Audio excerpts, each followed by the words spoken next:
I was 13 years old, and summer had just settled over our neighborhood. The sun was warm, the air was sweet, and at the very top of the street stood a tall cherry tree, its branches heavy with bright red fruit.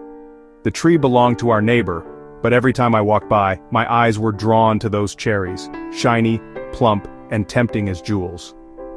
One afternoon, I couldn't resist any longer. My heart raced as I slipped quietly into the neighbor's garden, reached up, and plucked a handful of cherries. The moment I tasted them, their sweetness exploded on my tongue.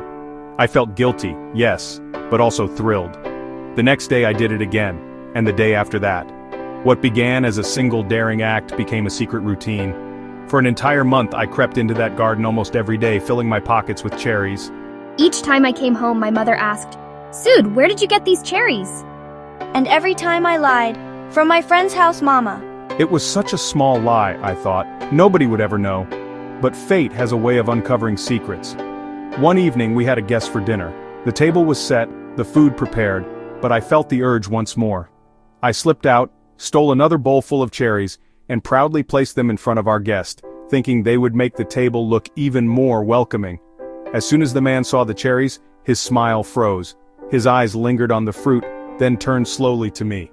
My stomach tightened, a shiver ran down my spine. He cleared his throat and spoke to my mother in a calm but steady voice. "These cherries, they're from my garden. For weeks now branches have been stripped. I see now who has been helping herself." The room fell silent. My cheeks burned hot as fire, and I wished the ground would open beneath me. My mother's gaze, sharp, disappointed, cut through me like a knife. "So," she said, her voice heavy with anger, "you've lied to me for a whole month. Tomorrow you will go to our neighbor's house. You'll work in his garden. You'll tend his animals. You'll pay for every cherry you took." Tears welled in my eyes, but I had no choice. And so, for days afterward, I worked. I swept fallen leaves from the garden, pruned branches, and fed his cattle. Every drop of sweat on my forehead felt like a reminder, a lesson carved into me. That summer, I learned something I will never forget. A small lie, a small theft, it may seem harmless at first, but it grows heavy.